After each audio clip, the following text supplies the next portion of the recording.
Hey everyone! So today we're jumping into a really powerful teaching strategy. It's called translanguaging. And honestly, it's a total game changer for unlocking a student's true potential.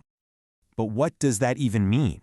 What does it look like? Well, to get a real feel for it, let's just drop into a classroom that might feel a little different, but you'll see it's working wonders.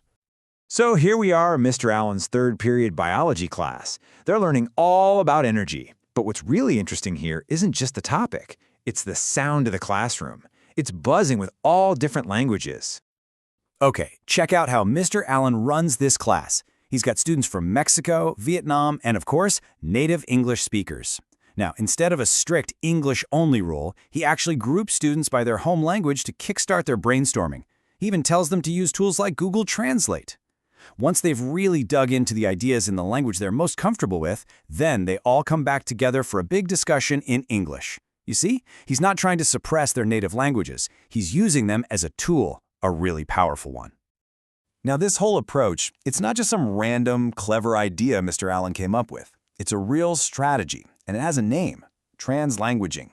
And it's all built on a really deep, respectful understanding of who his students are.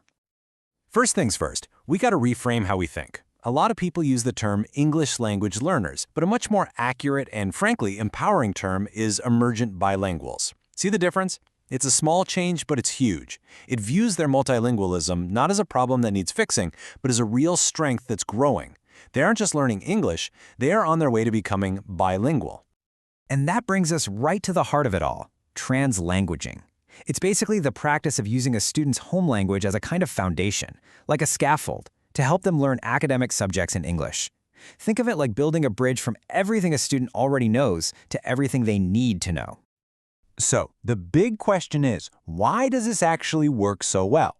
I mean, how does letting students talk about biology in Spanish or Vietnamese actually help them learn it in English? Well, it turns out the research points to three really powerful reasons.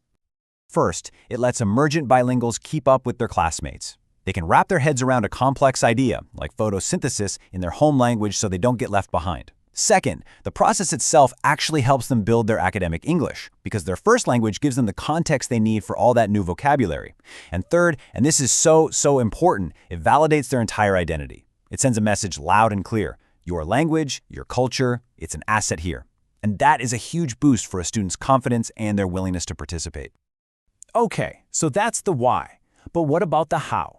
How does a teacher actually start doing this? Let's break down 4 real, concrete strategies that teachers are using right now. Let's start with a problem every teacher faces: academic vocabulary. You know those tricky words like coefficient or momentum? How do you make those words stick for every single student in the room? One fantastic strategy is the multilingual word wall. In Miss Lopez's algebra class, she literally posts key terms up on the wall in English right next to their equivalent in her students' home languages. This is brilliant because it creates these instant connections, especially with words called cognates, words that look and mean almost the same thing, like expression and expression. It's a constant visual that just keeps building those bridges between languages.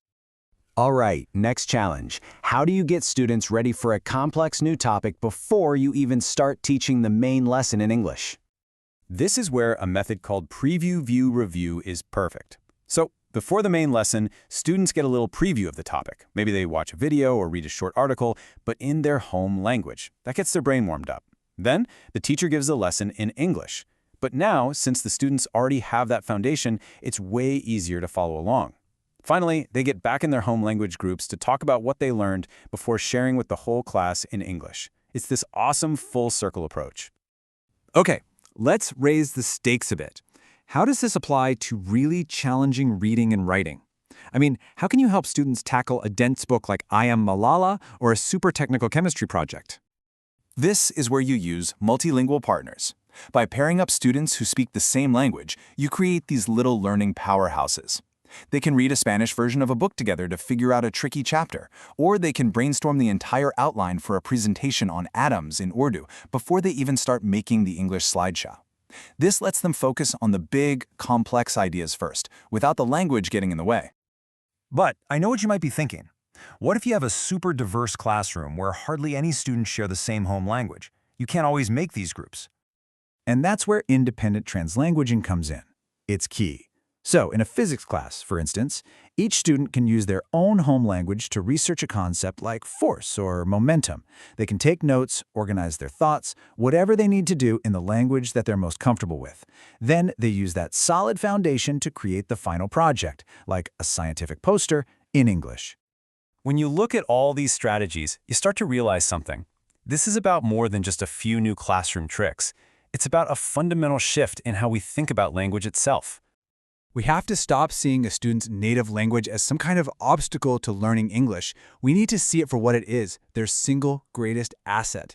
It's the cognitive foundation they've been building their entire lives. If there's one thing to take away from all this, it's this. A student's home language isn't something they should have to leave at the classroom door. It is the very scaffold they need to build all new knowledge, including academic English. So we'll end on this thought. When we embrace translanguaging, we're not just finding better ways to teach. We're finally recognizing that the most powerful tool for learning is the one students brought with them on day one. The key was inside them all along.